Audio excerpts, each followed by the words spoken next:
So this is again the first slide. Okay, this is the first slide. मतलब ऐसे आपको बहुत सारे PPTs मिलते जाएंगे. So in CRI we are going to start with part A, right? तो old syllabus, new syllabus, it doesn't matter आप कहाँ पे भी हो, because I can really confirm this, that syllabus for the old syllabus and syllabus for the new syllabus student, old and new syllabus दोनों का content जो है वो क्या है, it is same, the content is same. Only thing, in new syllabus you have some extra provisions, right जो old में इतना डिटेल में नहीं बताते थे, न्यू में थोड़ा सा डिटेल में बताते हैं. But again when I used to teach for old syllabus students also, तब भी हम उतने ही डिटेल में सारे प्रोविजन को पढ़ते थे, हम तब भी बेयर एक्ट्स को ही रेफर करते थे. Correct. So there is no difference as far as my teaching is concerned. So irrespective whether you are for old syllabus or you are for new syllabus, the concept is totally same. What we are going to do, we are going to, I'll just tell you the sequence in which we are going to start with the lecture. So the first chapter that we are going to start is common for the old and new syllabus, introduction, जिसके अंदर आपका introduction to corporate restructuring आता है. Exam में आप check करना, आपका opening question इसी चैप्टर से रहेगा, right. So you will have this question number 1 from this only. Question number 1 के कोई भी एक part, generally question number 1 part A, you get it from this chapter only, और इसका वेटेज तकरीबन 5 to 10 मार्क्स का होता है. It's a very small chapter, but you are going to get different types of questions. Will cover all the past papers. इसमें जो जो questions है, will see that, and really very important chapter. So this is the first topic which we are going to cover. Once we are through with this, second chapter that we are going to start is the takeover regulations. Now takeover regulations have got lot of amendments, right? तो हम यहाँ पर takeover regulations का बात करते हैं. तो takeover regulations में यहाँ पे काफ़ी सारे amendments आ चुके हैं.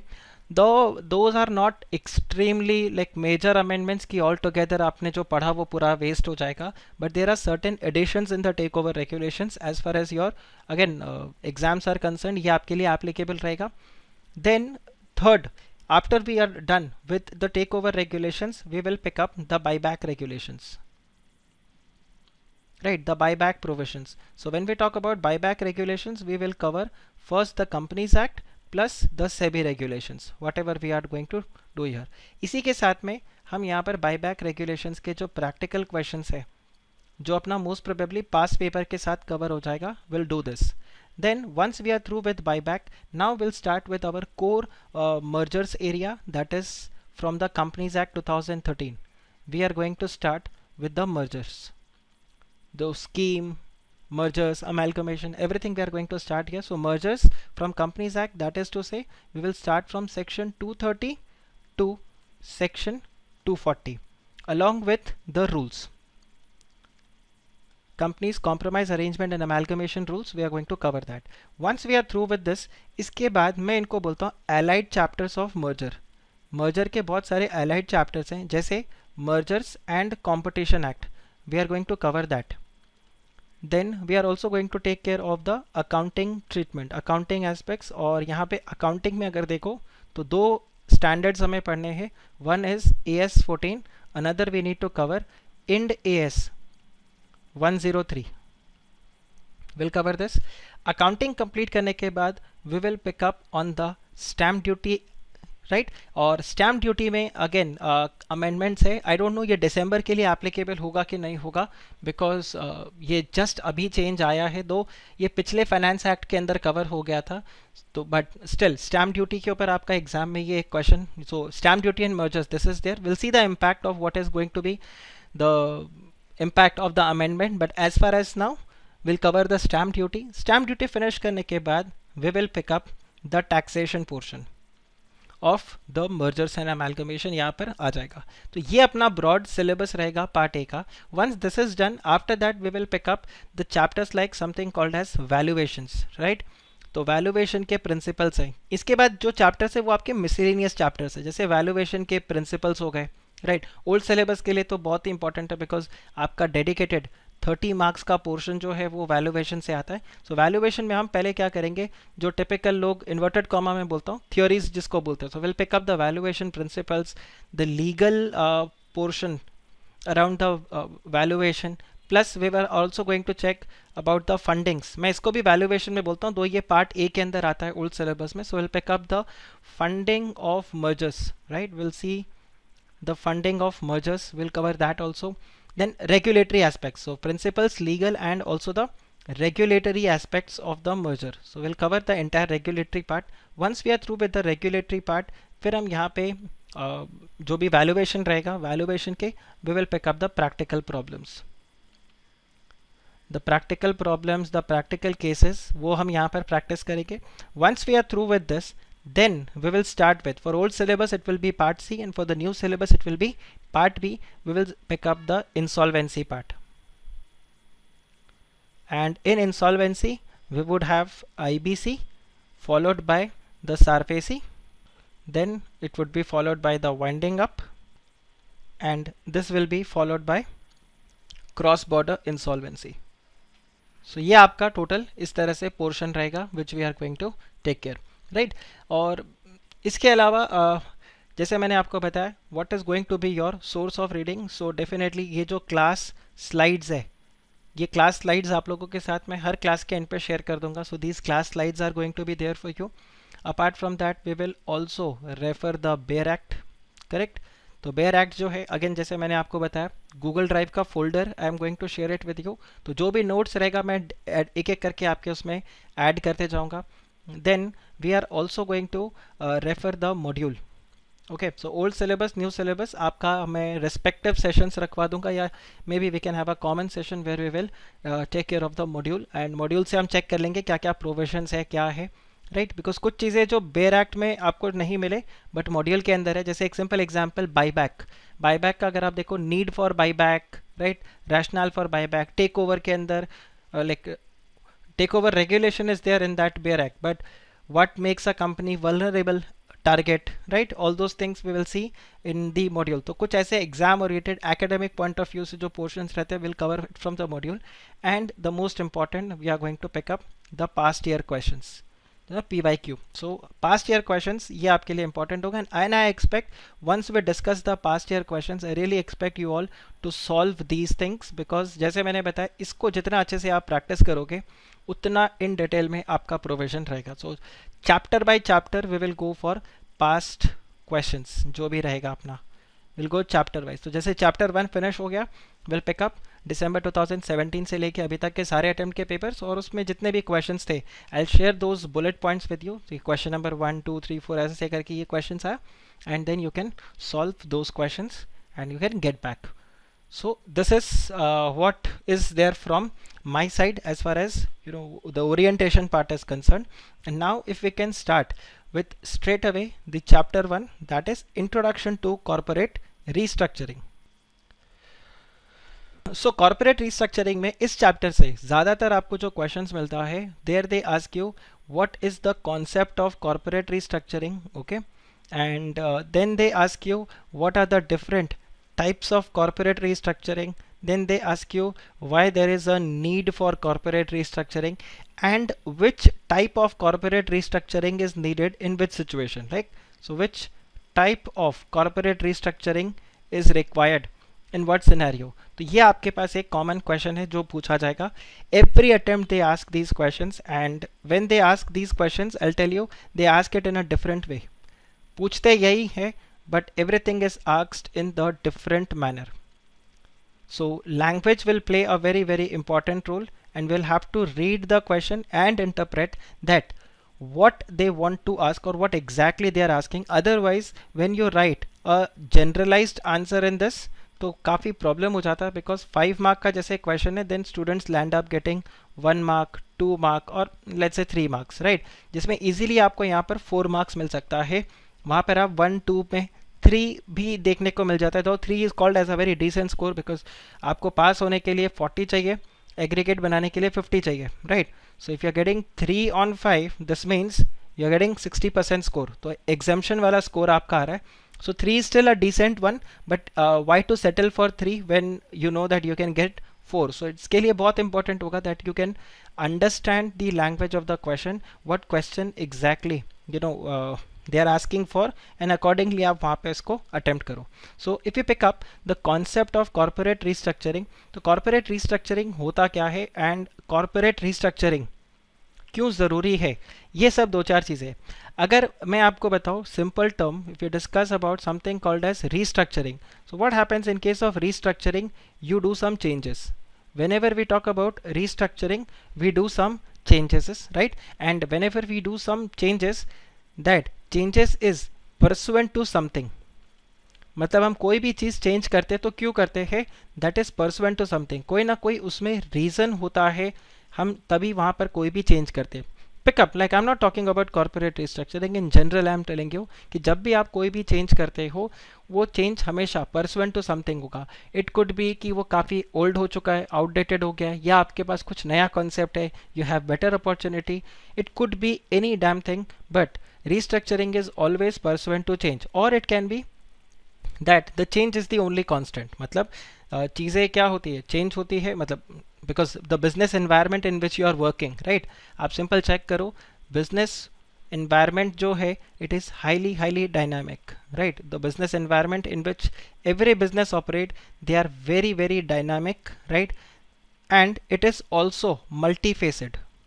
अब अगर मैं डायनामिक और मल्टीफेसेड का बात करूँ तो चेक करो, डायनामिक का क्या मतलब होता है कि it is ever changing, it is not constant, it always changes. And multifaceted का क्या मतलब होता है, दैट बिजनेस एनवायरनमेंट में जब भी कोई चेंज आएगा, whenever there is going to be a change, this change is going to be positive for one organization and this change is going to be negative for the other organization. So every change that comes, it brings a positive impact for one organization and the same change is taken as a negative for another organization. आप कोई भी example ले लो, इस समय जैसे अगर आप check करो, आप देखो जैसे ही लॉकडाउन हुआ, कोविड-19 सिचुएशन आया, जैसे ही लॉकडाउन हुआ, स्कूल्स शट हो गए, क्लासेस शट हो गए, right. So it's a negative news for the brick and mortar classroom, but you say it's a positive change. This कोविड-19 lockdown is a positive change for e learning. आप check करो, I am not talking about CACS, just उसके बारे में, आप otherwise भी check करो. जो लोग IAS कॉम्पिटिटिव एग्जाम्स के लिए प्रिपरेशन करते थे, वो क्लासेस में जाते थे, अब धीरे धीरे वो कहाँ शिफ्ट कर रहे हैं, they are shifting it to e learning. तो आप देखो, एक चेंज आया और वो चेंज एक के लिए क्या था, पॉजिटिव था, और दूसरे के लिए वो क्या था, नेगेटिव था. Take for example mobile phones, right. Mobile phones सस्ते हो गए, मोबाइल फ़ोन हैंडसेट का प्राइस है वो सस्ता हो गया. नाउ जब ये मोबाइल फ़ोन का हैंडसेट का प्राइस सस्ता हुआ, वो एक के लिए पॉजिटिव न्यूज़ था. किसके लिए पॉजिटिव न्यूज़ था, सेल्यूलर कंपनीज के लिए, because lot more peoples, like more people are going to watch, I mean they are going to buy the mobile phone, and जैसे ही वो मोबाइल फ़ोन लेंगे, वो सेल्यूलर कनेक्शन लेंगे, तो ये उनके लिए पॉजिटिव न्यूज़ था. Companies like Airtel, it was positive, but you see the same change was negative for landline phones. अब देखो MTNL BSNL के लिए ये आपके लिए क्या हो गया था, नेगेटिव न्यूज़ हो गया था, बिकॉज अब जब लोगों के पास मोबाइल है तो लोग लैंडलाइन फ़ोन रखना बंद कर देंगे. एक टाइम था, like you can say landline phone घर पे होना वॉज अ स्टेटस सिंबल. आज की डेट में लैंडलाइन फ़ोन रखते तो हम बोलते अबे यार, मतलब क्या, कितना, कौन से ज़माने का है, मोबाइल फ़ोन किधर है. So this is how it goes. So every change, so I don't want to drag the example more to this, but I am sure you must have understood that every change that comes into the business environment, that change brings a positive change and that change is negative for the other. So ये business environment जो है, ये highly dynamic है, multifaceted है. इसीलिए इस environment को survive करने के लिए आपको क्या करते रहना पड़ेगा, रीस्ट्रक्चरिंग करते रहना होगा. एंड ये रीस्ट्रक्चरिंग जैसे मैंने बताया, it will be pursuant to one thing और द अदर. सो फर्दर अगर हम यहाँ पर चेक करें, ओके फाइन. सो फर्दर अगर हम यहाँ पर चेक करें, दैट ये जो रीस्ट्रक्चरिंग का बात होता है, this restructuring happens in two ways. One, this happens within the organization, मतलब बाहर कोई चेंज नहीं होता, सब ऑर्गेनाइजेशन के अंदर ही होता है. और दूसरा चेंज अगर मैं बात करूँ तो दिस हैपन्स, जिसको मैं बोलता हूँ outside the organization. This happens outside the organization. So when I talk about within the organization, this means इसको हम बोलते हैं internal restructuring. Now why internal restructuring becomes important? Because of any reason. आप देखो, आपको अगर मैं क्लासिक एग्जांपल दूँ internal restructuring के लिए, company is into losses, right? तो वो वहाँ पर इंटरनल रीस्ट्रक्चरिंग करेगा। कंपनी का जो मैनेजमेंट है वो काम अच्छे से नहीं कर रहा तो आप मैनेजमेंट को चेंज करोगे, that is also internal restructuring. Company में ओवरऑल आप कुछ नया चेंज लेके आना चाहते हो, राइट, कुछ नया चेंज लेके आना चाहते हो तो आप इंटरनल रीस्ट्रक्चरिंग करोगे। But when we talk about the external restructuring that is from outside, इसको हम बोलते हैं एक्सटर्नल रीस्ट्रक्चरिंग। तो एक्सटर्नल रीस्ट्रक्चरिंग के अंदर आपको प्रोविजंस कैसे मिलेंगे, जब आप ऑर्गेनाइजेशन को एज अ होल पूरी दुनिया के लिए चेंज करते हो और यहाँ पर आपके जो टूल्स आते हैं वो निकल कर आते हैं कैसे, you get mergers, you get amalgamation, correct? We are going to discuss each and every term in detail, but mergers, amalgamation, आप कंपनी को तोड़ देते हो, that is demerger, you buy out a company, correct, which is also called as your acquisition, right? तो यहाँ पर अलग अलग इस तरह से करके आप चीज़ों को करते हो, एक्सटर्नल रीस्ट्रक्चरिंग। नाउ जब हम बात करते हैं एक्सटर्नल रीस्ट्रक्चरिंग का और कंपनी को ग्रो करने का, व्हेन यू वांट और when you talk about growing the company, ठीक है, आप अपना मार्केट शेयर वगैरह ये सब बढ़ाना चाहते हो, so there are two ways in which the company can grow. So one way is called as growing organically. One is when you say you want to grow organically and another is that you want to grow inorganically. So जब मैं बात करता हूँ organically grow करने का, तो यहाँ पर क्या होगा, एक ऑर्गेनाइजेशन है, लेट्स से ए लिमिटेड है, तो ए लिमिटेड क्या करेगा, ए लिमिटेड अपने प्रॉफिट्स को री इन्वेस्ट करेगा और अपने बिजनेस को एक्सपैंड करेगा। ये अपने प्रॉफिट्स को री इन्वेस्ट करेगा और ये धीरे धीरे करके एक्सपैंड करेगा। But when we talk about inorganically grow करना, तो इनऑर्गेनिक ग्रोथ में क्या हो जाता है, वेयर ए लिमिटेड वो अपने प्रॉफिट को री इन्वेस्ट तो करता है बट खुद में नहीं, दूसरे में। So what A limited would do, A limited would do and it will do actions like mergers, वो दूसरे कंपनी को खरीदेगा and that's how it is going to grow bigger. So mergers, acquisitions, right, ये सारा। आप एक अगर classic example check करो तो आप देखो ओयो रूम्स, ओयो रूम्स के पास होटल्स है खुद के, क्या ओयो रूम्स के पास खुद के होटल्स हैं? Answer is absolutely no, OYO के पास खुद के होटल्स नहीं है। ओयो ने क्या किया, ओयो ने एग्जिस्टिंग होटल्स के साथ में टाई अप किया, करेक्ट, कुछ के साथ उन्होंने टाई अप किया, कुछ के साथ उन्होंने अलायंस बनाए और टाई अप करके अपना एक पूरा नेटवर्क रेडी किया and you see OYO rooms क्या स्पीड से ग्रो किया, करेक्ट।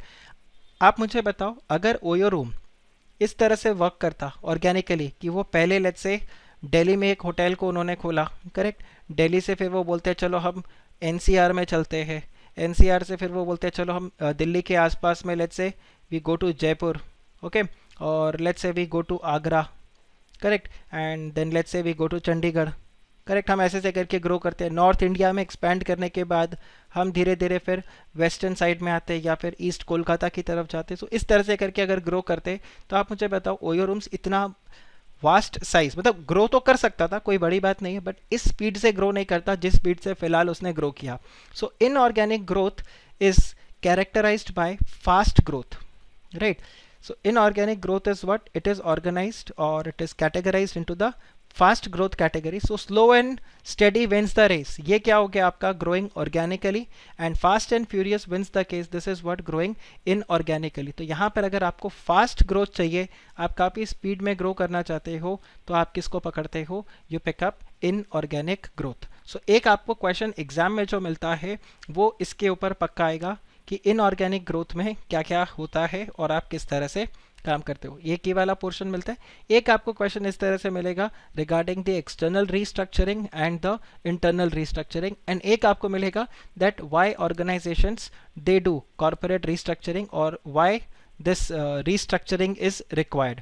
तो ये सारे आपके कुछ कुछ आंसर्स हैं जो आपको ध्यान रखना होगा as far as your exams are concerned. Now when I take you ahead, तो आप ये देखो मैं आपको कुछ प्रोविजंस यहाँ पे चेक करवाता हूँ where they are going to ask you what is the need, right, what is the need और technically what are the characteristics of corporate restructuring. So ये let this be the first slide where I talk about what is corporate restructuring. So कुछ points अगर आप यहाँ पे रखोगे तो आपके क्या आ जाएंगे answer, that what is technically a corporate restructuring. So corporate restructurings again they are the actions which are taken by the company, right, they are the corporate actions which are taken by the company कि कोई भी company अगर कोई भी action लेता है, जो अभी हमने अभी यहाँ पर जो कुछ पढ़ा, मैं उन्हीं सबको क्या कर रहा हूँ, आपके यहाँ पे सम अप करके बता रहा हूँ. So they are the actions which are taken by the company.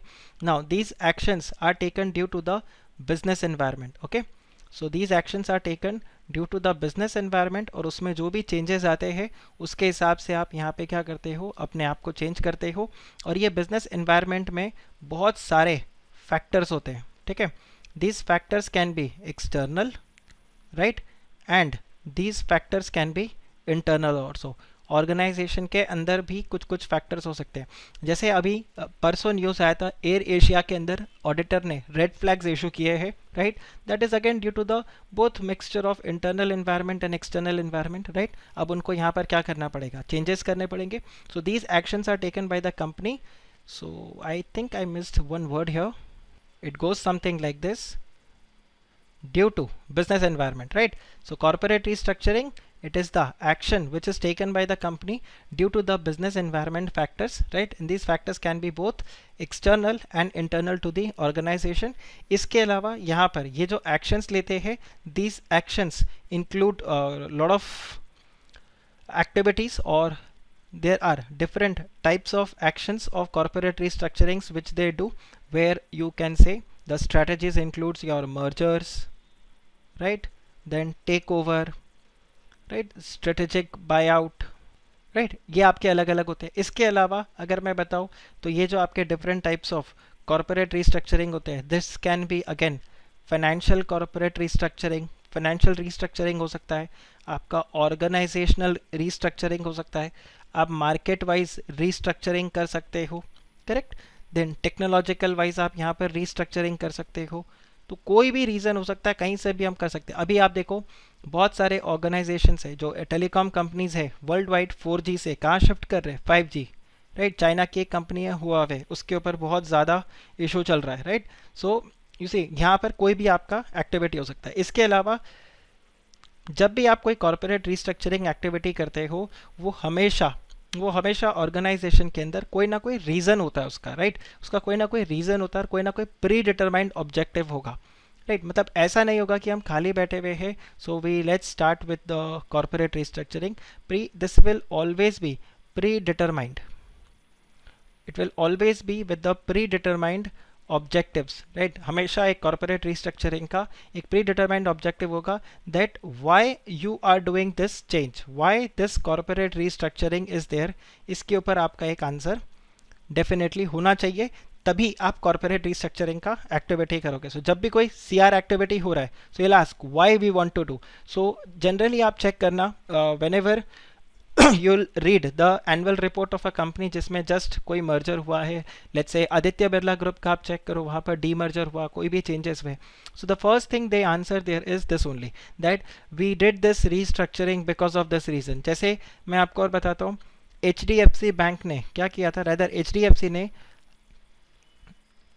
बंधन बैंक को बेचा, ये अपना ग्रू फाइनेंस को बंधन बैंक को बेच दिया. तो जब उन्होंने बेचा तो उन्होंने बताया that you know Gruh finance and HDFC both were into the conflicting business and we felt that the synergy benefits were not as much as it would get in you know if they go to Bandhan Bank and all, right. So ये सारे हमेशा आपका reason रहेगा why you did restructuring. अब देखो after the demise of Shri Dhirubhai Ambani, Reliance Industries के split up हुआ, क्यों हुआ, again there was a reason कि फैमिली डिस्प्यूट था. So there will be always a reason. Aditya Birla group ने भी कॉर्पोरेट रिस्ट्रक्चरिंग किया, उन्होंने क्यों किया, because we wanted a simplified structure.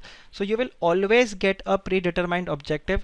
बिना उसके कॉर्पोरेट रिस्ट्रक्चरिंग कभी भी नहीं होगा. वी विल सी ये क्या प्री डिटरमाइंड ऑब्जेक्टिव्स होते हैं, but you will always get a pre determined objective based on which ये आपका कॉर्पोरेट रिस्ट्रक्चरिंग एक्टिविटी हो रहा है.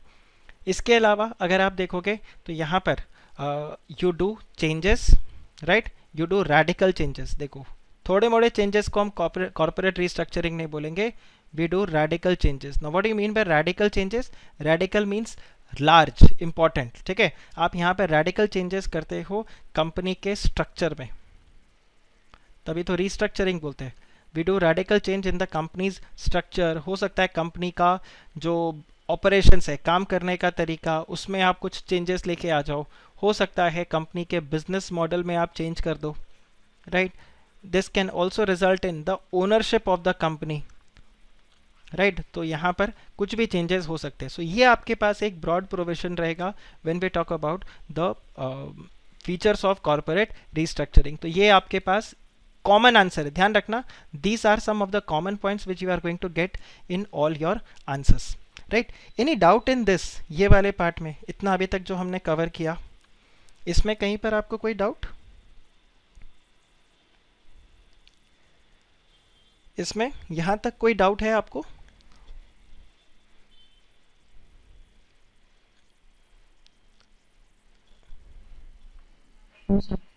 No? Okay okay, thank you thank you. तो आप चैट से जो है बॉक्स उसको आप बिल्कुल रेडी रखो। Okay, all right, thank you. So फिर हम अब आगे बढ़ते हैं यहाँ पे ना। जो दूसरा पॉइंट हमने यहाँ पे डिस्कस किया था कि इंटरनल एंड एक्सटर्नल रीस्ट्रक्चरिंग होता है। Now let's discuss again one of the most important part, that is growing organically and inorganically. Again institute की तरफ से अगर मैं बताऊँ, this is one of the hot shot favourite question of the institute when we talk about the different types of growth by a company। और वहाँ पर आपको एक मिलेगा growing organically and growing inorganically, right। so यहाँ पर अगर हम बात करते हैं growing organically, तो मैंने आपको जैसे बताया था कि when a company grows in organically they do the expansion, मतलब ग्रोथ तो ये भी करते हैं, क्योंकि ग्रोथ आ रहा है तो एक्सपेंशन तो यहाँ पर भी हो रहा है। यहाँ पर एक्सपेंशन कैसे हो रहा है? By re investing the profits. When you talk about growing organically, you are re investing the profits in the business and then you are expanding. However inorganically अगर आप ग्रो करते हो तो यहाँ पर आपका मेनली एक्सपेंशन किसके थ्रू होता है? The expansion is via acquisition. The expansion is via acquisitions. आप यहाँ पे मर्जर्स करते हो, टेक ओवर करते हो और उसके थ्रू यहाँ पर वर्क करते हो। ये वाला जो है, this is a slow process, this is a slow process, this is time consuming, इसमें काफ़ी ज़्यादा टाइम लगता है। बट अगर आप इनऑर्गेनिकली ग्रो करते हो, this is a very quick way, it is time efficient and this is a faster process for growth, this is the faster process for the growth। इसके अलावा अगर आप चेक करो, when you grow organically, यहाँ पर आपका risk कम होगा, it is less risky। but here when you talk about growing inorganically, the risk is more, it is more risky। आपने कंपनी को टेक ओवर किया, अब ज़रूरी नहीं हर टेक ओवर सक्सेसफुल हो, ठीक है। टेक ओवर को, मर्जर्स को तो मैं लिटरली क्या बोलता हूँ, मैरिज की तरह बोलता हूँ, और divorce is like your demerger, right, simple. So ज़रूरी नहीं हर मैरिज सक्सेसफुल हो और ज़रूरी नहीं हर डिवोर्स भी सक्सेसफुल हो। इंसान को लगता है कि पीछा छूटे, शांति हो, बट ज़रूरी नहीं कि उसके बाद वो शांति मिले, right। so this is how it goes again when we talk about mergers and acquisitions and also demerger, that जब आप यहाँ पे ग्रो करते हो ऑर्गेनिकली तो आपके पास रिस्क कम होता है, बिकॉज आप धीरे धीरे करके प्रॉफिट्स को लगा रहे हो। But when you talk about growing inorganically, take over decision, एक तो देखो ये सारे डिसीजंस आपके क्या होते हैं? इररिवर्सिबल डिसीजंस होते हैं। So Vodafone has merged with Idea, right, rather it's the opposite way. So Vodafone और आइडिया एक साथ आ गए। अब वोडाफोन और आइडिया को अगर स्प्लिट करना है तो ऐसा नहीं है कि it is impossible to split, but there will be huge consequence to split, there will be lot of cost involve. तो इन दोनों को, जैसे शादी करके ऐसा नहीं है डाइवोर्स नहीं हो सकता, बट शादी में जो आपने खर्चा कर दिया, that is a sunk cost that can not be recovered. So same way जब आपने यहाँ पे कंपनी को मर्ज कर दिया तो आपने बहुत चीज़ों को इंटीग्रेट कर दिया है, अब उसको वापस से सेग्रीगेट करने में again there will be lot of cost, और हो सकता है चीज़ें अब खराब हो जाए। So that's what goes here, that it is very very risky. So हो सकता है जिस ऑब्जेक्टिव के साथ में आपने मर्जर किया वो ऑब्जेक्टिव आपका फुलफिल नहीं हो। जैसे वोडाफोन आज की डेट में सोच रहा होगा, मैंने आइडिया के साथ मर्ज करके ये सोचा था कि यहाँ पे मार्केट में I will have a good share or I'll be able to counter Airtel and Jio very well, but it is not the case, they are not doing that great, right।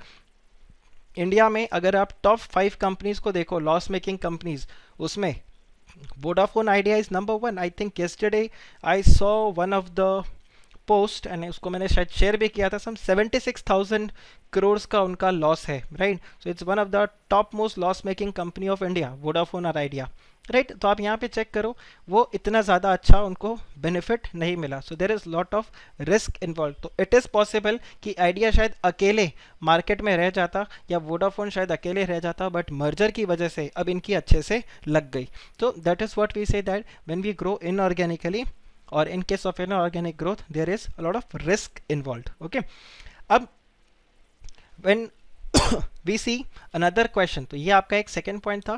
Third point आपको यहाँ पर exam में जो commonly question देखने को मिलेगा, they are going to ask you what is the reason for mergers, right.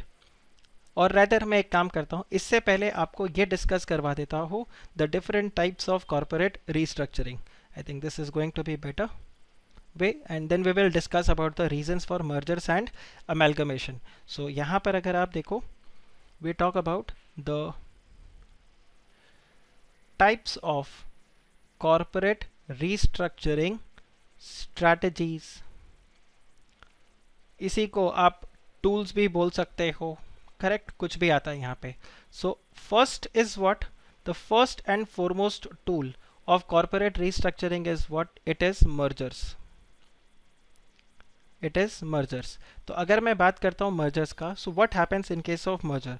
So merger में क्या होता है, टू और मोर कंपनीज, राइट, टू और more companies they come together. तो ये तो कॉमन है. उसके बाद में either they form a new company, या फिर वो क्या करते हैं, वन गेट्स मर्ज्ड या absorbed by another. One gets merged by another और it gets absorbed by another. तो ये होता है आपका क्या, मर्जर, राइट. तो मर्जर एंड अमेल्गमेशन, ये आपका एक वर्ड ऐसा है जो कॉमनली वो यहाँ पर यूज करते हैं. इवन अमेल्गमेशन के अंदर भी यही रहेगा. ध्यान रखना, amalgamation is defined in the act, but not even in the companies act. It is defined in the income tax act. But when we talk about mergers, it is not defined anywhere. It's a common term, right? So यहाँ पर you don't have to worry about it. So यहाँ पर दो कंपनी, let's say A and B, right. So A plus B ये मिलकर क्या बना दिया, सी लिमिटेड बना दिया. सो ये आपका हो गया merger by forming a new company. And when I talk about A plus B is equal to A limited और it could be B limited, तो ये आपका क्या हो गया, this is absorbed by another. तो ये एक आपका मर्जर होता है. अब अगर हम बात करते हैं मर्जर के लिए, तो there are different types of merger. There are different types of merger. तो जब भी मर्जर का क्वेश्चन आएगा आप यही आंसर लिखोगे, that merger is what, it is when two और more companies they come together and they either form a new company और वन गेट्स मर्ज्ड और absorbed by the other, that is called as merger, right. और example भी आप बाकायदा यहाँ पे दे के आ सकते हो. Now when we talk about the different types of merger, so यहाँ पर आपके पास एक मर्जर होता है, देखो इसको हम बोलते हैं हॉरिजॉन्टल. मैं पहले सारे के सारे टर्म्स आपके साथ डिस्कस कर लेता हूँ और फिर मैं आपको उसको एक साथ समझाता हूँ. एक होता है आपके पास हॉरिजॉन्टल मर्जर. दूसरा जो आपके पास टर्म यहाँ पे मिलेगा, this would B vertical merger. Okay. तीसरा आपके पास यहाँ मिलेगा, इसको हम बोलते हैं कोसेंट्रिक, कोजेनेरिक, या फिर आपको मिलेगा कॉन्जेनरिक, राइट. अलग अलग टर्म्स यहाँ पे है, मीन सेम. और एक आपके पास आता है जिसको हम क्या बोलते हैं, डाइवर्सिफिकेशन. ये आपके पास ब्रॉडली चार तरह के मर्जर्स होते हैं. अब देखो होगा क्या, when we talk about the different types of merger. When we talk about horizontal merger, what happens in case of horizontal merger, आप अपने competitor को acquire करते हो, ठीक है. मैं यहाँ पर की टर्म्स आप लोगों के साथ लिखता हूँ. When we talk about horizontal merger, you are acquiring your own competitor, जिसके साथ आप डायरेक्टली compete करते हो. आप अपने कॉम्पिटिटर को जब अक्वायर कर लेते हो तो आप क्या बोलोगे, या उसके साथ जब मर्ज कर जाते हो तो उसको आप क्या बोलोगे, it is a horizontal merger. जब हम बात करते हैं वर्टिकल मर्जर का, तो वर्टिकल मर्जर में आप अपने सेम सप्लाई चेन या अपने सेम वैल्यू चेन में आगे पीछे घूमते हो, राइट. सप्लाई चेन और वैल्यू चेन, उसमें जब आप या तो पीछे की तरफ जाते हो या उसमें आप आगे की तरफ आते हो, तो वो आपके लिए क्या बन जाता है, वर्टिकल मर्जर. जब when we talk about concentric, congeneric और कॉन्जेनरिक मर्जर, इसमें क्या होता है, you acquire a company which is offering similar product, not the same product, similar line का आपका प्रोडक्ट है, means you share the same distribution network. It could be you are sharing the same distribution network. आप वैसे वाले company हो जैसे shampoo and conditioner, right, shampoo and conditioner similar line का product है, you share the same distribution network, तो ये आपके पास इधर आ जाता है. और डाइवर्सिफिकेशन अगर हम बात करें, this is all together when you enter into the new business, they have got no connections at all. They have got no connections at all. Now with one example I'll be able to help you in to understand these two, then one example to understand this, and then one example to understand this, and then briefly we are going to write the bullet points regarding एक एक के लिए कि horizontal merger में आएगा तो आप क्या लिखोगे, वर्टिकल आएगा तो आप क्या लिखोगे, इसके ऊपर आया और इसके ऊपर आया तो आप क्या लिखोगे. देखो जब हम बात करते हैं सप्लाई चेन या वैल्यू चेन का, तो आप देखो एक मैं ऐसे ना प्लस साइन बना रहा हूँ या एक ग्राफ ऐसे इस तरह से बना के देता हूँ, right. So this is that graph. Now you see, बिल्कुल सिंपली चेक करना. This is when I talk about this line is what, this is horizontal. इस लाइन को हम क्या बोलते हैं, हॉरिजॉन्टल, और इस लाइन को हम क्या बोलते हैं, वर्टिकल, राइट. और horizontal merger is this way and vertical merger is this way, and that's why we have backward or forward. अब देखो मैं यहाँ पे आपको बोलता हूँ you have, this is a common example which I use for corporate restructuring or when I teach strategic management to CA inter students. जब भी ये कभी भी अगर मुझे types of merger को discuss करना है कहीं पर भी, right, even in financial management if it has to be discussed it goes this way only. तो आप यहाँ पे check करो ये कैसे आता है. You have, let's say, JK tyre, you have JK tyre, okay. और यहीं पर मैं आपको बोलता हूँ you have Apollo tyre. The spellings can be wrong, right, so don't worry on that part, right. So you have JK tyre, you have Apollo tyre. अब आप देखो जब JK टायर अपोलो टायर को अक्वायर करेगा, ठीक है, इसको हम क्या बोलेंगे, this would be called as horizontal merger. आप अपने डायरेक्ट कॉम्पिटिटर को ही अक्वायर कर रहे हो, हॉरिजॉन्टल मर्जर. लेकिन टायर बनाने के लिए आपको क्या चाहिए, टायर बनाने के लिए आपको रॉ मटेरियल चाहिए, ठीक है. You need a raw material. So for every, और this is the value chain. By the way ये जो वर्टिकल मैंने आपको यहाँ पे बनाया, this vertical line is called as the value chain, the supply chain. इसी को हम वैल्यू चेन या सप्लाई चेन बोलेंगे. तो एक आपके पास होगा जो आपका एक रॉ मटेरियल प्रोवाइडर होगा, ठीक है, एक आपका रॉ मटेरियल प्रोवाइडर होगा, और दूसरा आपके लिए यहाँ पर कौन रहेगा, जो बेसिकली आपका डिस्ट्रीब्यूटर होगा या ऐसा इंसान होगा जो आपके प्रोडक्ट को खरीदता है. So what happens, JK tyre को टायर बनाने के लिए क्या चाहिए, it needs to manufacture tyre, it needs what, it needs rubber, okay. So अगर JK टायर किसी रबड़ बनाने वाले कंपनी को अक्वायर कर ले, उसको टेक ओवर कर ले, उसके साथ मर्जर कर ले, तो हम क्या बोलेंगे, it is a vertical merger. लेकिन वर्टिकल में ये पीछे की तरफ जा रहे हैं, so we will call this as the backward, right. So आप ये देखो JK टायर पीछे की तरफ जा रहा है, सो ये अपना क्या बन गया, बैकवर्ड वर्टिकल इंटीग्रेशन. लेकिन JK टायर के लिए डिस्ट्रीब्यूटर कौन हो गया, टेक फॉर एग्जाम्पल, कौन है जो JK टायर से टायर खरीदेगा, it is any automobile company. कोई भी ऑटोमोबाइल कंपनी होगा वो यहाँ पर क्या करेगा, JK टायर से उसके लिए टायर खरीदेगा. तो ये जो ऑटोमोबाइल कंपनी हो गया, इसको जब JK टायर अक्वायर कर रहा है या इसके साथ जब वो मर्ज हो रहा है, तो अगेन वर्टिकल मर्जर हुआ, और वर्टिकल में it is moving forward, this is moving forward. So when in your supply chain you move backward or you move forward, it is called as what, it is vertical integration.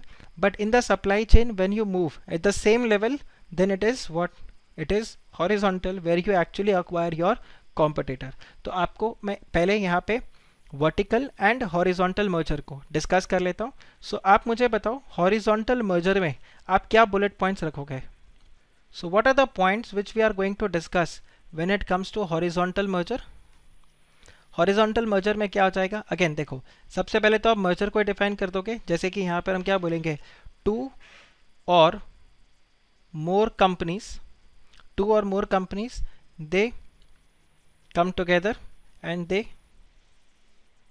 form a new company, or they absorb. One gets absorbed by the other, right? Yes. And these two companies, and the two companies who are merging, they deal in the same product and services. The companies, they deal in the same product and services. Okay. इसके अलावा आप यहाँ पे क्या लिख सकते हो, merger or acquisition, right? Acquisition or merger with competitors. Merger or acquisition with competitors, ये क्या हो जाता है आपका horizontal merger. ये आपका क्या बन गया, horizontal merger. और horizontal merger आप क्यों करते हो, देखो ये आपके point number A B C D. तो यहाँ पर हम डिस्कस करते हैं why there is a need for horizontal merger. Market dominance.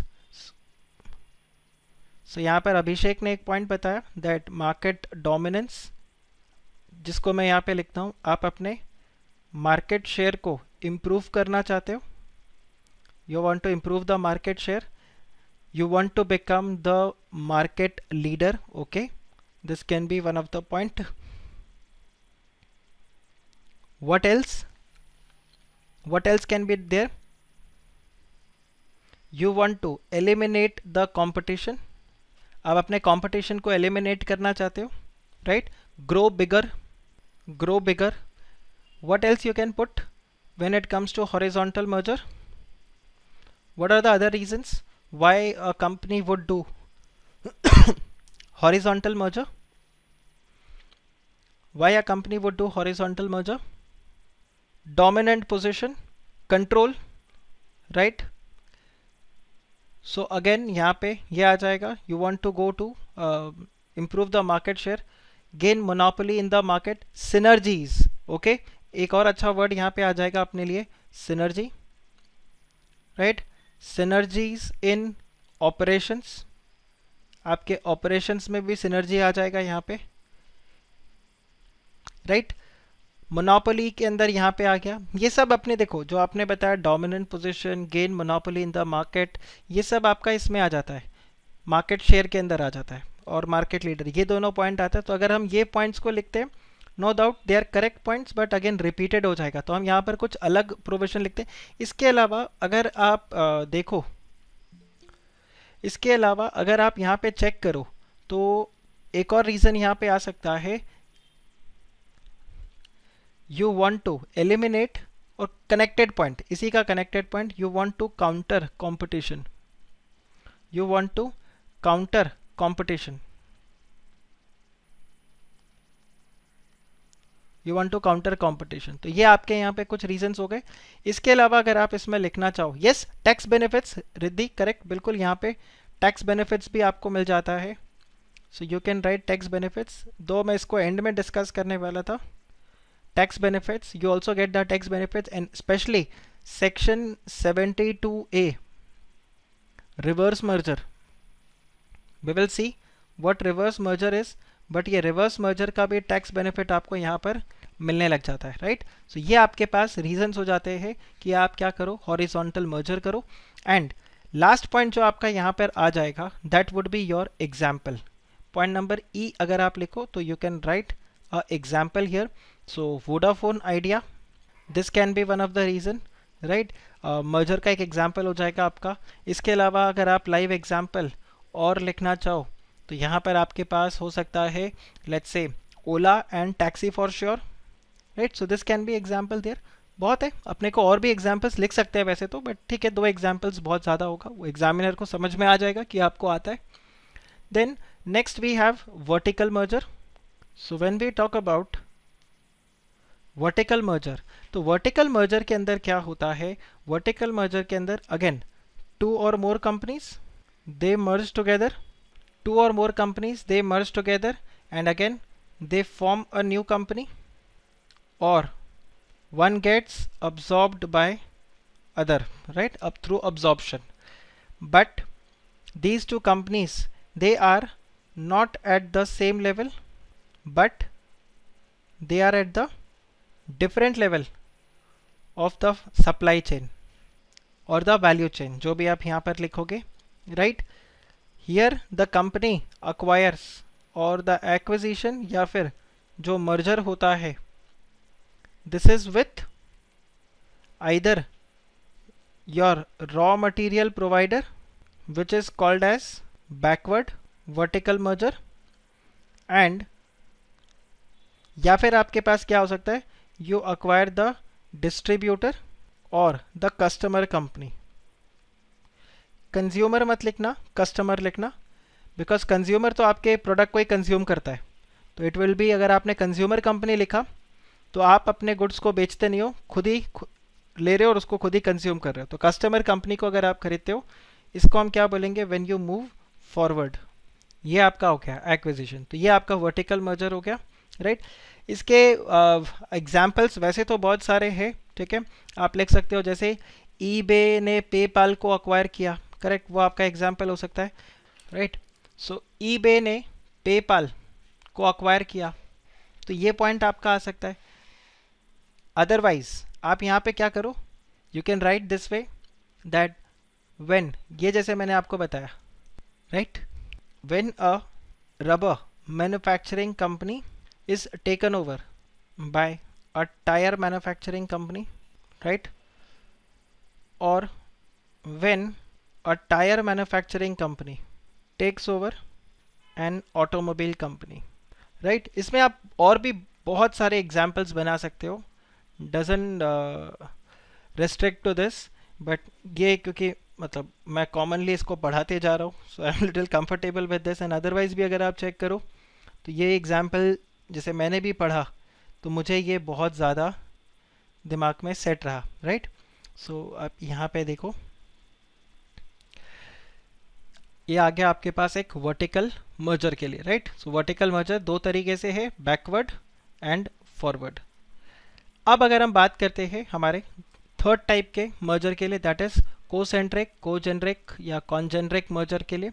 सो यहाँ पर क्या होता है, so in this type of merger again two और मोर कंपनीज दे मर्ज, ये तो आपका कॉमन पॉइंट हो गया, टू और मोर कंपनीज, तो ये आपके आंसर में आएगा ही आएगा। सो ये आपका पूरा प्रोविजन है। इसके अलावा आप यहाँ पर क्या लिखोगे, these company they are not in same business but they are in the same supply chain और rather same distribution network, they use the same distribution network. या फिर आप यहाँ पे क्या बोलोगे, they provide similar goods, right, similar business, ये आपका यहाँ पे हो जाएगा। अ क्लासिक एग्जाम्पल, जैसे एक कंपनी है जो क्या बना रहा है, देखो फॉर एग्जाम्पल एक कॉस्मेटिक कंपनी है जो क्या बनाता था, शैम्पू, अचानक से वो एक फेस वॉश वाले कंपनी को भी अक्वायर कर ले। सो ये आपका क्या हो गया, कॉन्सेंट्रिक मर्जर हो गया, ठीक है। तो देखो जो सेलर है, रिटेलर है, वो जो शैम्पू बेचता है डेफिनेटली वो आपको फेस वॉश भी देगा, वो उधर वो भी सप्लाई कर रहा होगा। सो आपका सेम डिस्ट्रीब्यूशन नेटवर्क हो गया, बट आपने अपने पोर्टफोलियो को क्या कर दिया, स्ट्रॉन्ग कर दिया। तो यहाँ पर ये आ गया। जब आप यहाँ पे चेक करो, आईटीसी ने बिंगो मैड एंगल को अक्वायर किया था, right, when ITC acquired Bingo, तो वो कैसा था आपके लिए, कॉन्सेंट्रिक मर्जर था। Bingo was a Australian company जिसको आईटीसी ने अक्वायर किया। तो अभी हुआ क्या, ITC was already a FMCG company, correct. तो सेम डिस्ट्रीब्यूशन नेटवर्क के अंदर आपका बिंगो बिकने लग गया।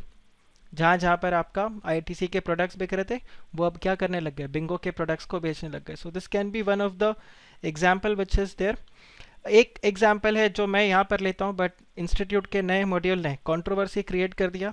आई always felt that, and with conviction I can say that Flipkart and Myntra दोनों no doubt e commerce companies है, बट ये दोनों कोसेंट्रिक मर्जर में आता है। इंस्टीट्यूट ने इसको हॉरिजॉन्टल मर्जर में डाला है। So I don't know exam में आप लिखते हो तो कैसे मार्क्स मिलता है, बट अगर आप इसको एग्जाम में लिखो तो you can always say that both are e commerce company. तो ये सिमिलर बिजनेस में है, both are in the ecommerce business. But अगर आप फ्लिपकार्ट को चेक करो तो Flipkart was for gadgets, electronics के लिए ये ज़्यादा जाना जाता है, राइट। गैजेट्स, इलेक्ट्रॉनिक्स, बुक्स, इन सब के लिए ये ज़्यादा जाना जाता था। And Myntra is purely for fashion apparels, जबकि डिस्ट्रीब्यूशन नेटवर्क क्या है इनका, वही सेम है। तो ये एक आपका एग्जाम्पल बन सकता है कोसेंट्रिक मर्जर का। बट न्यू सिलेबस सीआरआई ने इसको वर्टिकल मर्जर में दिया है, ठीक है। तो जैसे तारक मेहता में बागा भाई बोलता है, जैसी जिसकी सोच, राइट। तो जैसी जिसकी सोच, मेरा ये सोच है। So I feel that e commerce company Flipkart and Myntra, they fall in the co-centric merger because both are in the similar business, they share the same distribution network, but again there is a gap between the business in which they both are in, right। so ये आपका जाता है। और last आपके पास यहाँ पे आ जाएगा जिसको हम क्या बोलते हैं, डाइवर्सिफिकेशन। और डाइवर्सिफिकेशन के लिए अगर हम यहाँ पर चेक करें तो देखो, डाइवर्सिफिकेशन में again the two companies who are merging, ये तो आपका कॉमन पॉइंट हुआ वापस से, the two companies who are merging, they have no connection at all, no connection at all in terms of business, या आप बात कर लो in terms of their area of operation, in terms of the area of operations उनका बिल्कुल कोई connection नहीं है। तो इसको आप क्या बोल देते हो, they are, that is a diversification. और इसका एग्जाम्पल अगर आपको लिखना है तो आप कोई भी एग्जाम्पल लिख सकते हो, मतलब बेस्ट आपका यहाँ पर आ जाता है that you can pick up, let's say a company, for example you can write for example FMCG company, ठीक है। FMCG company acquires a hotel company, वैसे तो ITC जैसा लग रहा है और उल्टा हुआ था, but FMCG company acquires a hotel chain। तो ये आपके लिए क्या हो गया, डाइवर्सिफिकेशन, ऑल टुगेदर अलग यहाँ पर आ गया आपके लिए। तो ये एग्जाम्पल आपका यहाँ पर बन जाता है डाइवर्सिफिकेशन। एक बार एक एग्जाम में क्वेश्चन भी आया था, डाइवर्सिफिकेशन इज, और this diversification is neither vertical merger nor horizontal merger. तो this was a past year exam question, maybe थोड़ा पुराना था, 2017 के पहले था, जिसमें ये क्वेश्चन दिया हुआ था that diversification is neither horizontal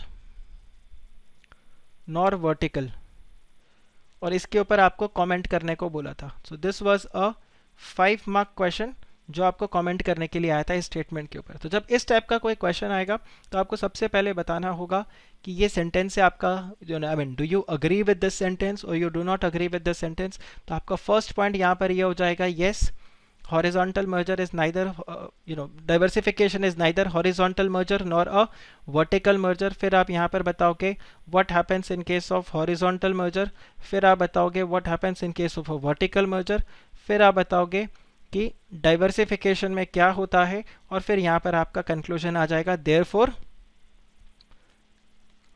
in case of diversification the businesses have got no connection, और ये आपका आंसर हो जाएगा। सो इस तरह से करके आपका एक 5 मार्क्स के लिए ये क्वेश्चन था। So this question was asked for 5 marks. Question number 1 का ही कोई पार्ट था, exact I don't remember which attempt, but ये एक अच्छा क्वेश्चन एग्जाम में पूछा गया था। तो इस टाइप का जब क्वेश्चन आएगा तो आप इस तरह से आंसर लिखोगे। Always remember when ever you get these kind of comment question, please answer very carefully, और आप कॉमेंट में चेक करो वो पूछता क्या है, वो क्या पूछ रहा है, वो जो पूछ रहा है उसको आप आंसर करोगे। और अगर आपका कोई ऑल्टरनेट प्रोविजन इसमें है तो आप उसमें कोई ऑल्टरनेट प्रोविजन भी दे सकते हो। बट जब इस तरह से कमेंट का क्वेश्चन आता है where you say either you agree with that statement और you say you disagree with that statement, your reasoning have to be very very strong. आपका रीजनिंग अगर अच्छा होगा तो ही मार्क्स मिलेगा, नहीं तो उस पर आपको मार्क्स नहीं मिलने वाला। तो जब आप रीजन देते हो तो mention why you agree with this statement.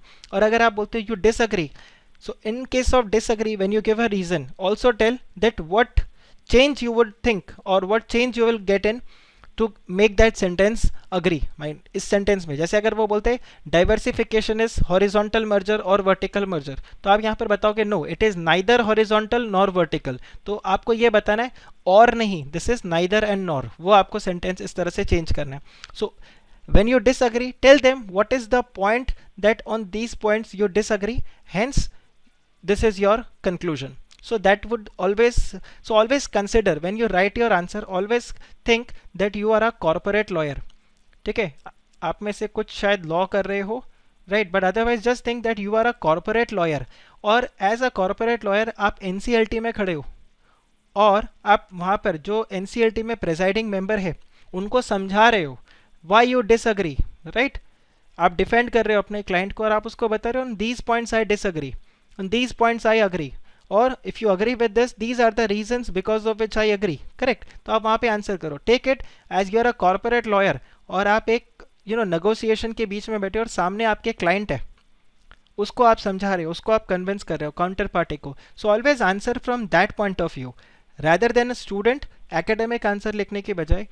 थोड़ा सा अपने आप को आप ट्रेन करो, एंड ये आपके राइटिंग में रिफ्लेक्ट करता है कि एक एकेडमिक आंसर है या एक प्रोफेशनल का आंसर है। ये आपका जो भी राइटिंग पैटर्न होगा उसमें रिफ्लेक्ट हो जाता है straight away, that the way you write your answer it always gets reflected. So try to write a very precise answer stating the reasons clearly. तो जो भी आपका यहाँ पर रहेगा उसमें आप रीजन्स को बिल्कुल अच्छे से समझाओगे। जैसे इधर आ गया आपका, आपने बताया yes I agree to this statement, why you agree, because of these reasons I agree, hence I believe that the diversification is neither horizontal nor vertical merger. So this way you can always write an answer. और एक बार शायद vertical merger के ऊपर question आया था, backward vertical merger can be backward and forward.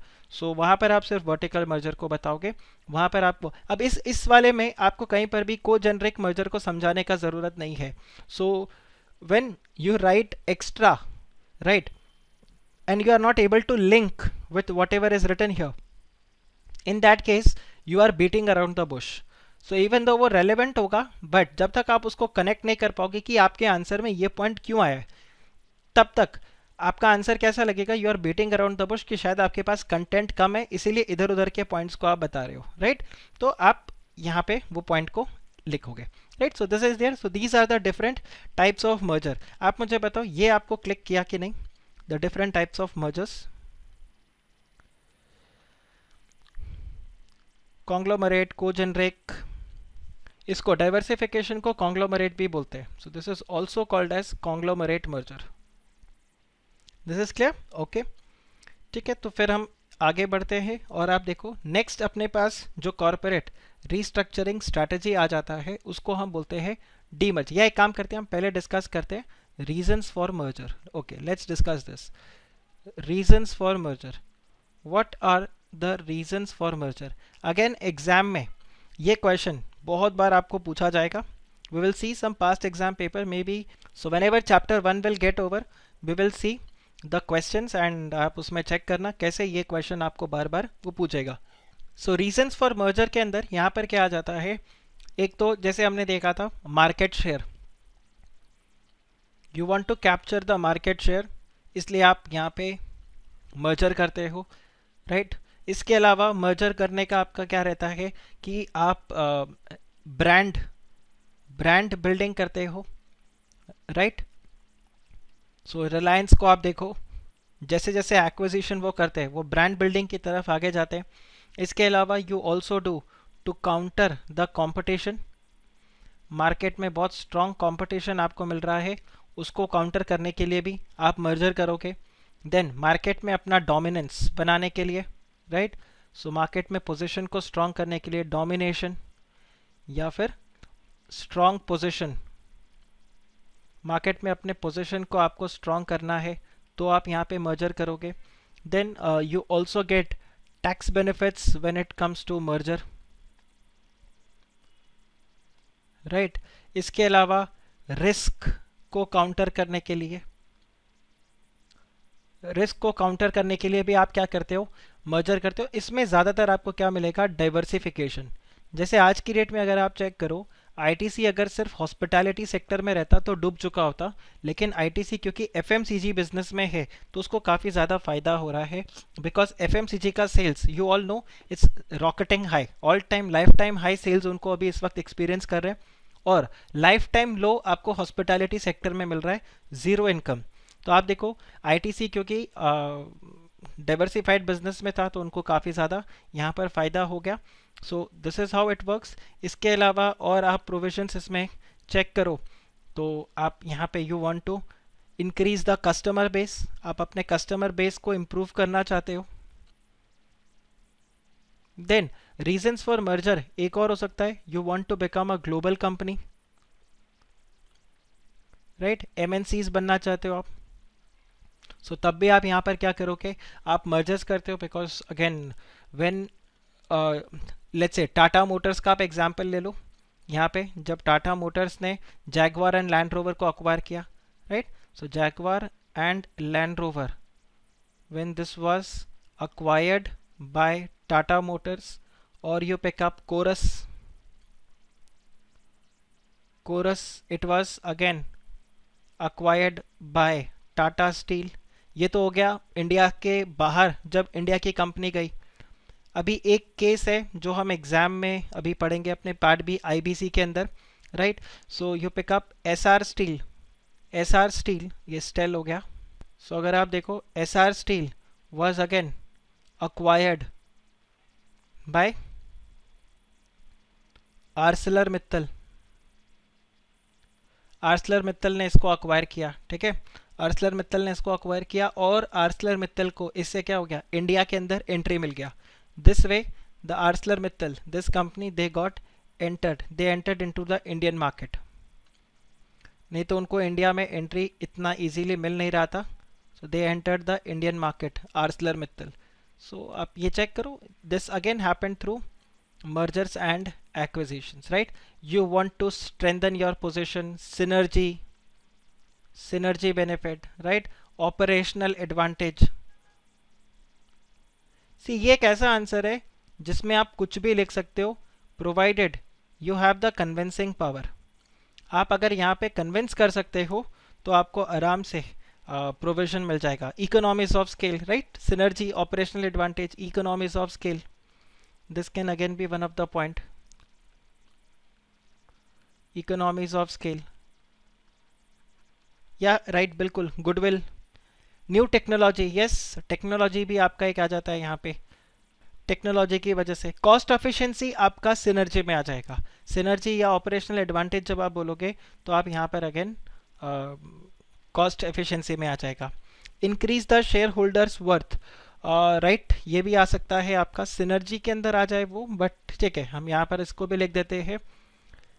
Increase the valuation of the company, आप अपने company का वैल्यू बढ़ाना चाहते हो, valuation, right.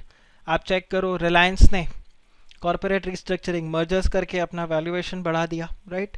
So this is a better utilization of the human resources, again synergy, operational advantage, synergy, operational advantage, ये आपने word लिखा। सो ये सारे टर्म्स आपके आ जाएंगे। इम्प्रूव मार्केट रीच, सो इम्प्रूव मार्केट रीच में आपने ये जो लिखा है मार्केट शेयर, देखो ये फिर रिपीटेड पॉइंट्स हो जाएंगे आपके। So will try to avoid that. Legal aspects, okay, legal aspects को आप कैसे कनेक्ट करोगे यहाँ पर वैशाली जी?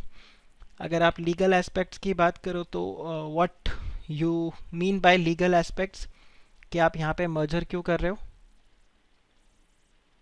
लीगल पॉइंट्स में एक टाइम पर होता था, अगर मैं आपको बताऊं, वो हम यहाँ पर नहीं, will see in joint ventures, merger with a SIG company, okay, so merger with a SIG company will again give you tax benefits, this is again going to give you tax benefits, right? तो आपको यहाँ पर फायदा हो जाता है।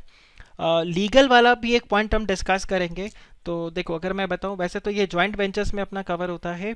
सो आप देखो, why hero Honda happened, Honda directly market में क्यों नहीं आया? Why Maruti Suzuki happened, Maruti Suzuki क्यों हुआ? सुजुकी स्ट्रेट अवे इंडिया में क्यों नहीं आया? हीरो होंडा क्यों हुआ? क्यों हीरो और होंडा दोनों ने जॉइंट वेंचर किया? क्यों मारुति सुजुकी ने जॉइंट वेंचर किया? सुजुकी स्ट्रेट अवे इंडिया में क्यों नहीं आ गया? Because at that point of time it was not allowed, right. So 1975 में इमरजेंसी आया, उसके बाद में आप चेक करो 1977 में Indira Gandhi was voted out of the power and Janata party आ गए। जनता पार्टी आते ही मोरारजी देसाई ने क्या किया, जितने एमएनसीज थे उनको बाहर निकाल दिया। अंटिल 1991 ये वाला जो पीरियड था, हम यहाँ पर क्या थे, एक क्लोज्ड इकोनॉमी थे, we were a very closed economy. और इस समय अगर कोई भी फॉरेन की कंपनी इंडिया में आना चाहे तो उनको क्या चाहिए था? उनको एक देसी पार्टनर चाहिए था, राइट। प्योरली विदेशी नहीं चलेगा यहाँ पे, तो यहाँ पर देसी प्लस विदेशी, so you needed a Indian party plus a foreign party, so they wanted, so legal aspects के point of view से these two mergers happened. Hero Honda happened because of this reason, Maruti Suzuki happened because of this reason. Otherwise Honda Suzuki दोनों बहुत बड़े players थे, hero and Maruti उनके सामने बहुत छोटे थे, उनको कोई ज़रूरत नहीं था कि इसके साथ वो लोग टाई अप करें. They would have again straight away entered into the market and performed good. But इन्होंने यहाँ पर इस तरह से वर्कआउट क्यों किया? Because they because of the reason, again close economy था, लीगल एस्पेक्ट्स यहाँ पे आ सकता है. It is because of the legal reasons these happened, right. तो ये आप यहाँ पे बोल सकते हो, बट दैट हैपेंड बैक. अब तो पूरा रूल ही यहाँ पर चेंज हो गया. So this is there. So these are the reasons. ये वाला स्लाइड आप ध्यान रखना, बहुत इंपॉर्टेंट है आपके लिए, इज एक्सट्रीमली इंपॉर्टेंट, क्योंकि इसमें से आपको बहुत सारे पॉइंट्स मिलेंगे. अब ये सारे रीजन्स अगर आप लिख दो और उसके बाद में even if you explain them in 1 or 2 lines, if you just explain 2 lines easily you will be able to write. तो अगर 2 लाइन में भी आप सबको समझा दोगे तो आप देखना आपका आंसर बहुत स्ट्रांग हो जाएगा. You will be able to fetch easily 4 marks when you write these kind of things, right? Moving ahead, now let's talk about the opposite of merger, that's demerger. Now when we talk about demerger, this is exactly जैसे मैंने बताया, it is what? It is opposite of merger. जहाँ merger में 2 companies एक साथ आते हैं, demerger में existing company split हो जाता है. So in case of demerger, what happens? It is the existing company which gets split into 2 or more companies, right? और ये किस तरह से split होते हैं? In such a way that their business operations are segregated.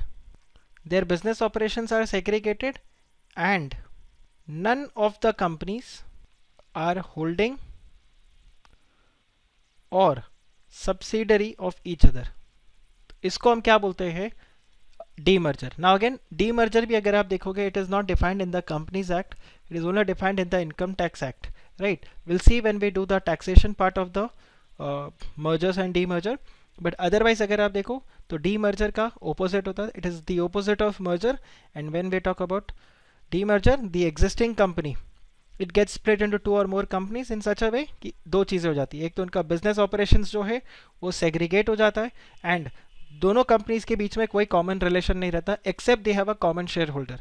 So the company which gets split is called as the demerged company, right. तो यहाँ पर 2 कंपनी होते हैं जिसको हम बोलते हैं demerged company. So here we have 2 companies, one is called as the demerged company and the other is called as the resulting company. So what happens in case of demerged company? It is the existing company that gets split. ये जो existing company है वो यहाँ पर split होता है, but resulting company क्या है? This is the new company which is formed due to demerger. This happens, right? इसके अलावा अगर आप चेक करो, ये दोनों कंपनी के शेयर होल्डर्स क्या होते हैं? Common. Share holders are common at least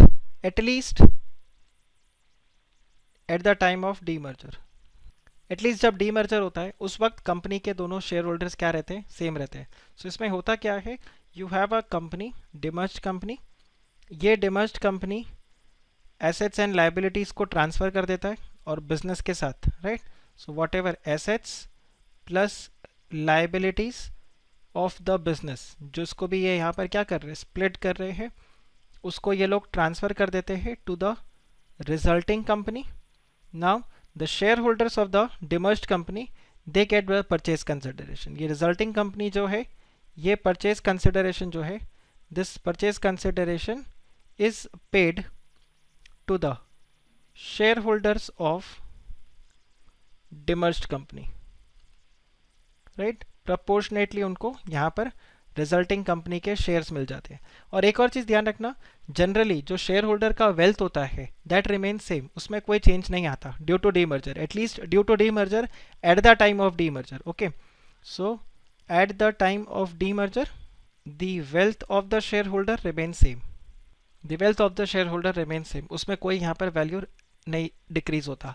इसके अलावा अगर आप डी मर्जर का भी चेक करो तो दो तरीके का डी मर्जर हो जाता है। सो एक हो जाएगा जिसको हम बोलते हैं complete demerger. Okay, one is called as complete demerger and the other is called as partial demerger. Complete demerger का अगर हम बात करें तो जो डिमर्ज्ड कंपनी है वो खत्म हो जाता है, डिमर्ज्ड कंपनी खत्म हो जाता है, you only have resulting company, let's say 1, resulting company 2 और मे बी resulting company जो भी यहाँ पर आपका रहेगा n, ये स्प्लिट हो जाता है, सिर्फ यही कंपनीज बचते हैं। But when we talk about partial demerger, तो पार्शियल डीमर्जर में क्या होता है, यू हैव डिमर्ज्ड कंपनी, वो भी जिंदा रहेगा और उसके बाद में आपका रिजल्टिंग कंपनी जो है वो भी यहाँ पर एग्जिस्ट करता है। सो you have both resulting and demerged company, तो ये हो गया आपका पार्शियल डीमर्जर। और डिमर्ज्ड कंपनी जब पूरी तरह से टूट के रिजल्टिंग कंपनीज में कन्वर्ट हो जाते हैं तो उसको हम क्या बोलते हैं, कंप्लीट डीमर्जर। नाउ डीमर्जर के क्या रीजंस हो सकते हैं, तो देखो ब्रॉडली अगर आप चेक करो तो डीमर्जर दो रीजंस होते हैं इसके, एक तो होता है बिजनेस पॉइंट ऑफ व्यू और एक होता है family dispute. So if you talk about a company like Reliance industries जिसमें डीमर्जर हुआ, that was part of the family settlement scheme. ठीक है, this was only part of the family settlement, आपने demerger किया। Classic example is Reliance. But otherwise आपका यहाँ पर क्या रहता है, अगर आप बिजनेस के पॉइंट ऑफ व्यू से देखो, right, so business point of view से आपका एक रीज़न हो जाता है, आई वुड से डीमर्जर का एक सबसे बड़ा रीज़न यहाँ पर रहता है कि आप बिजनेस ऑपरेशंस को सेग्रीगेट करना चाहते हो, आप बिजनेस ऑपरेशंस को सेग्रीगेट करना चाहते हो जिसमें आप एफिशिएंसी लेकर आओ। तो एक तो ये आ गया, इससे क्या आ जाएगा, you will gate efficiency in the operations.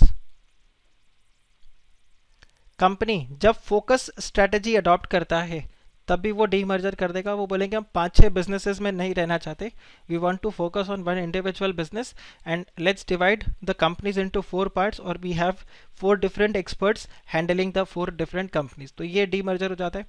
इसके अलावा अगर आप चेक करो तो यहाँ पर आपके पास और एक रीज़न आ जाएगा डीमर्जर का, that is to avoid hostile take over.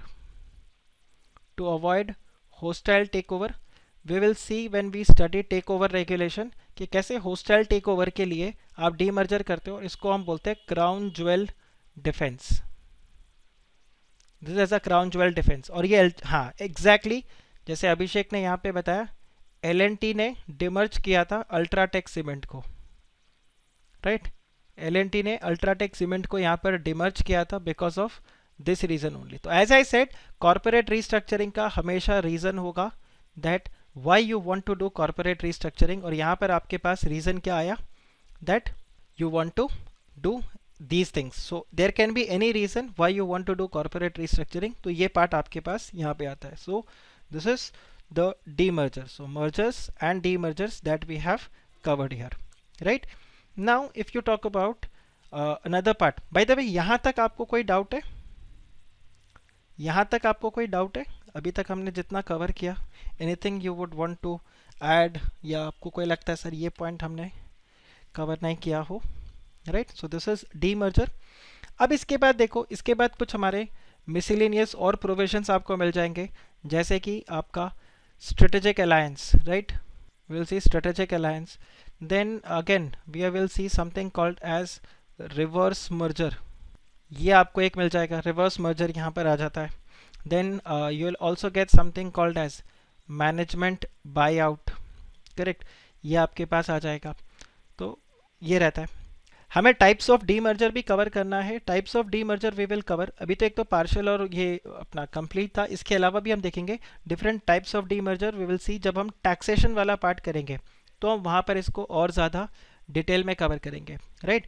सो यहाँ पर ये सारे आपके प्रोविजंस आते हैं। So when we talk about strategic alliance, तो स्ट्रेटेजिक अलायंस में क्या होता है, here 2 or more companies again they come together, but they remain independent. When we talk about strategic alliance, these company they remain independent, but ये दोनों साथ में क्यों आते हैं?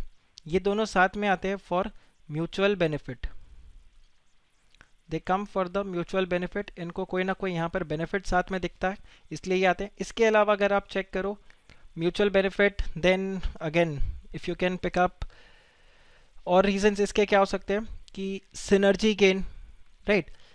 स्ट्रेटेजिक अलायंस में बस ये रहता है दे रिमेन इंडिपेंडेंट. ये नॉलेज शेयरिंग, रिसोर्स शेयरिंग, ये भी एक बहुत बड़ा रीज़न रहता है when we talk about strategic alliance. तो स्ट्रेटेजिक अलायंस में आपको कैसे मिलेगा, एक एग्जांपल अगर मैं आपको दूं, वैसे बहुत सारे आपको मिलेंगे.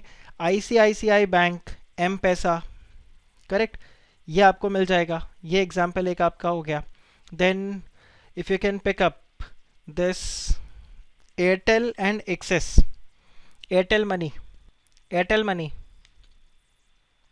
ये क्या हो गया, यहाँ पर आपके पास भारतीय एयरटेल आया एंड एक्सिस बैंक आया, तो दैट्स अ अलायंस.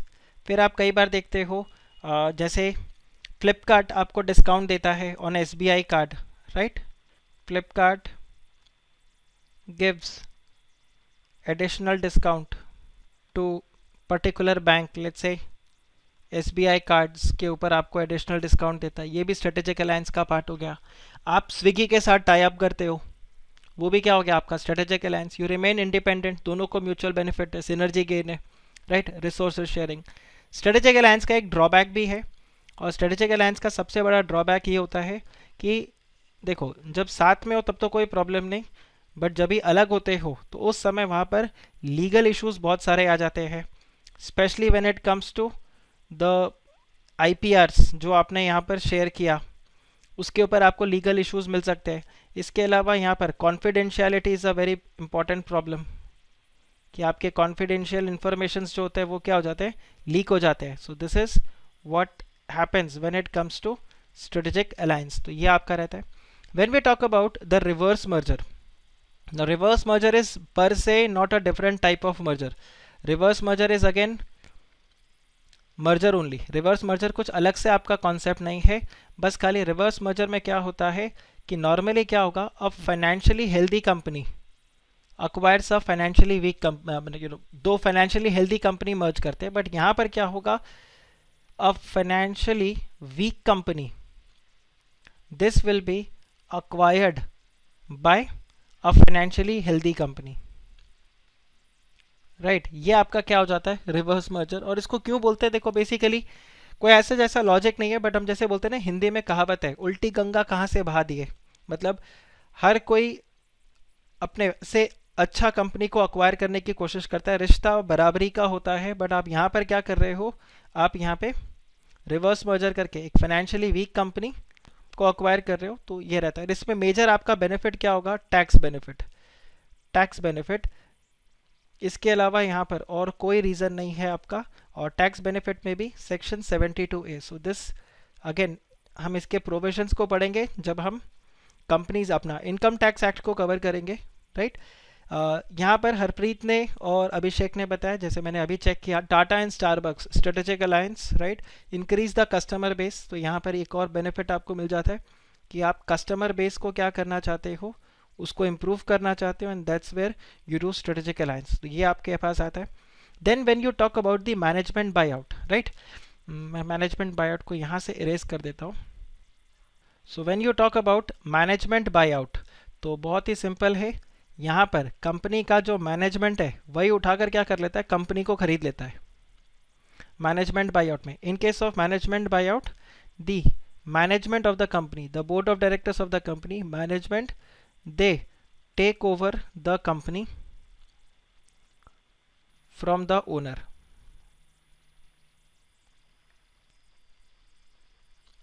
तो ये आपके पास क्या हो जाता है, मैनेजमेंट बाय आउट.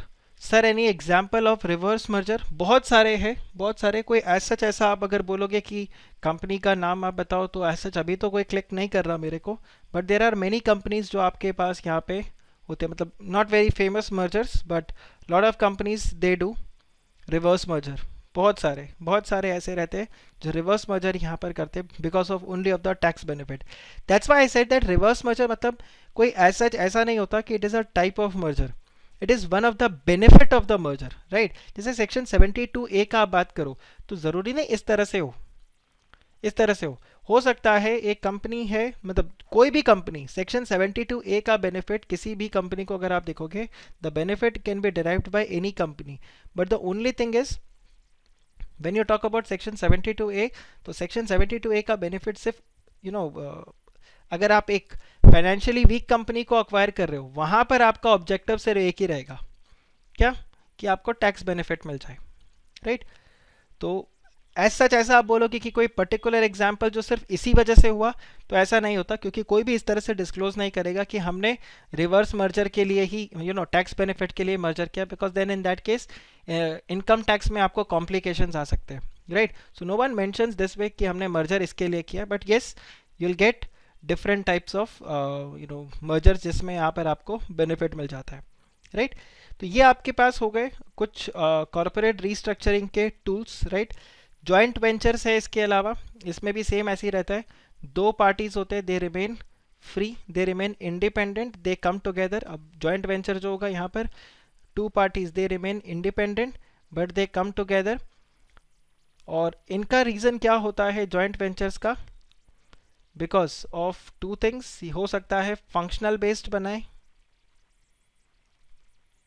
कि पर्टिकुलर काम हम एक साथ में करेंगे, या फिर यहाँ पर आपका क्या हो जाएगा प्रोजेक्ट बेस, जैसे कोई फ्लाईओवर बनाना है, कोई ब्रिज बनाना है, कोई एयरपोर्ट बनाना है, तो यहाँ पर आपको जॉइंट वेंचर्स इस तरह से मिल जाता है, राइट. सो ये आपके पास आया. आज का लेक्चर में यहीं पर आपका फिर एंड करूँगा.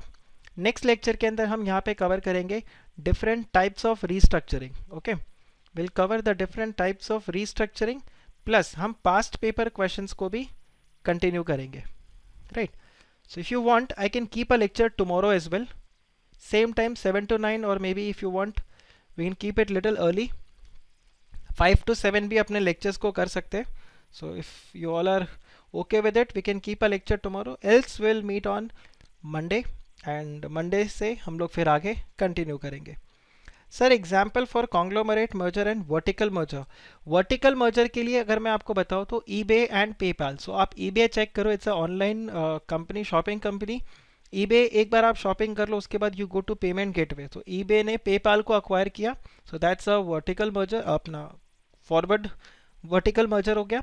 और कॉन्ग्लोमरेट मर्जर का अगर आप बात करो तो ITC was a tobacco company and when it expanded to hotels, तो वो आपका किस में गया, कॉन्ग्लोमरेट मर्जर के अंदर गया. फिर उन्होंने धीरे धीरे करके अपने बिजनेसेस को एक्सपैंड किया था. सो कॉन्ग्लोमरेट मर्जर का आपका ये एक एग्जांपल हो गया. ना अगेन इफ यू पिकअप, आप इसका भी एग्जांपल ले सकते हो रिलायंस इंडस्ट्रीज का, right. Reliance industries media sector में घुसा, हालांकि उन्होंने मर्जर नहीं किया, उन्होंने टेक ओवर किया था, राइट. सो जो टीवी 18 आपका है, right, it acquired TV 18. So that was again what, it is a conglomerate merger. Traditionally a company which is into oil and petroleum, then garments में थे वो लोग, विमल. अब आप सोचो वहाँ से वो लोग नेटवर्क 18, टीवी 18, उन्होंने उसको अक्वायर कर लिया. So that's again a conglomerate merger example that is there. और बताइए anything else from today's lecture? You're welcome. So if anything else if nothing is there from the today's lecture, then we can wrap up our today's session. आप मुझे बताओ तो हम लोग कल एक लेक्चर रख सकते हैं. If you want, we can keep a lecture tomorrow at 5 to 7 probably. अगर आप सब agree कर जाओ तो 5 to 7 we can keep a lecture, or else we can keep a lecture straight away on Monday. So are we up for? Okay. So कल एक काम करते हैं, tomorrow we meet at 5 o'clock. So 5 to 7 हमारा lecture रहेगा, okay. And कल हम फिर यहाँ पे टाइप्स ऑफ रीस्ट्रक्चरिंग को कवर करते हैं, and will also pickup questions. अब ध्यान रखना 7 का 7:30 हो सकता है कल, बिकॉज मैं कल आप लोगों के साथ पास्ट पेपर्स को डिस्कस करूँगा, और जल्दी हो गया तो good for you, good for me. So most probably अपना कल 5 to 7 में ये पोर्शन फिनिश हो जाएगा and chapter 1 we will be able to wrap up so that from Monday onwards we can start with the takeover regulation. Okay, so that's all for today's lecture. The same link will be there. आप इसी link के through log in करोगे कल की class में भी, कोई problem नहीं होगा. Okay, so thank you.